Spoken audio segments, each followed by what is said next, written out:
Bonjour à tous, on se retrouve pour la guidance du dimanche 26 janvier 2025. La petite coupe de mon oracle des mémoires akashiques. Alors nous avons l'ouverture du cœur et le pardon. Alors par cette coupe, vous allez faire votre mea culpa, une nouvelle phase dans votre existence. On n'en attendait pas moins de vous. La ressource qui vous pousse à agir vient de votre faculté à voir au-delà des apparences. Voilà pour cette coupe. Et on démarre le tirage en croix avec votre humeur du moment. Voilà, on a le jugement. Alors, le jugement. Vous vous repliez sur vous-même car vous ne vous sentez pas légitime dans une affaire un peu à contresens de vos valeurs. On vous demande de ne pas juger la partie adverse afin de mettre en ordre des affaires en cours.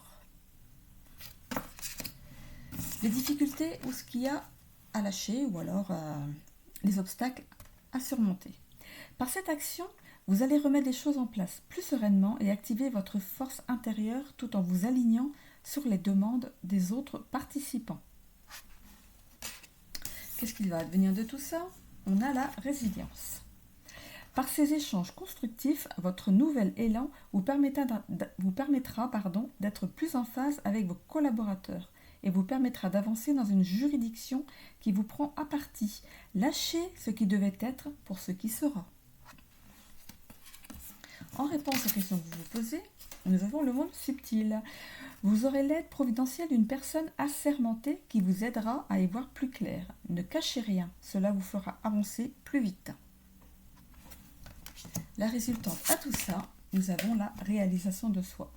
Donc la résultante à tout ça, c'est une avancée spectaculaire et vous verrez que vous avez été encouragé par des personnes que vous croyez non fiables.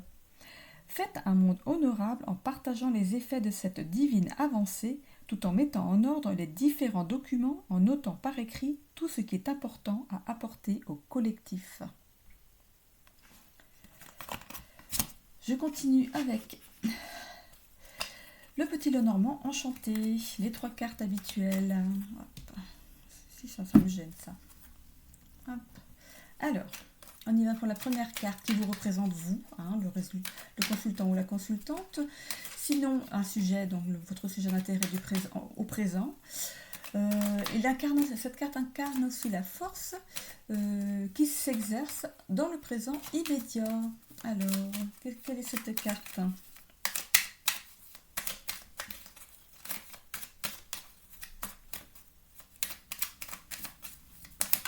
Hop, voilà, nous avons le serpent.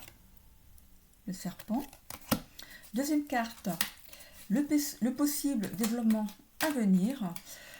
Cette carte éclaire également l'état d'esprit à adopter pour les éventuels défis sur votre chemin. Elle représente aussi la carte du passé. Alors, nous avons le soleil. La troisième carte représente l'issue envisageable en réponse à une question que vous pourriez formuler. Donc allez-y, si vous vous posez des questions, ce jeu va tenter d'y répondre. Hop. Le renard. Le renard. Alors, qu'est-ce qu'il nous dit le serpent? Alors, la carte 7.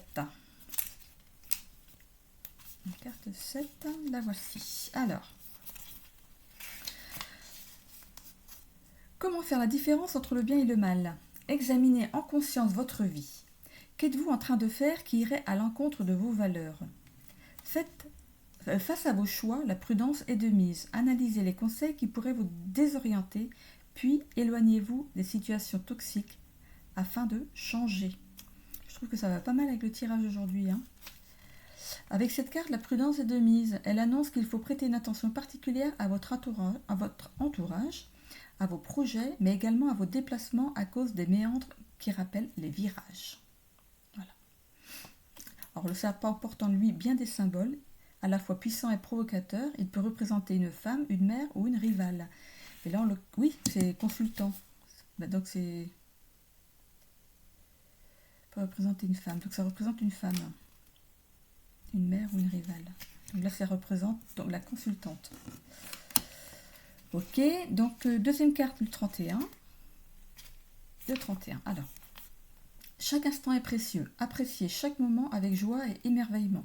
Faites rayonner votre vie pour que votre regard soit émerveillé par tant de beauté. Votre lumière intérieure se ravive en se fixant sur vos objectifs. C'est une carte positive aux perspectives revigorantes. Le soleil chemine vers le succès dans tous les domaines, offrant joie, bien-être, confiance et bonheur à celle ou celui qui sait prendre le temps de le contempler. La vision de votre vie se dessine avec harmonie. C'est la carte de l'optimisme. Et ensuite, la troisième carte, c'est le 14.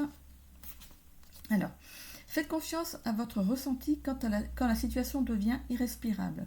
Soyez à l'écoute de ce qui se passe en vous, de vos besoins. Faites entrer les bonnes paroles encourageantes, réconfortantes et flatteuses dans votre vie afin de vous stimuler.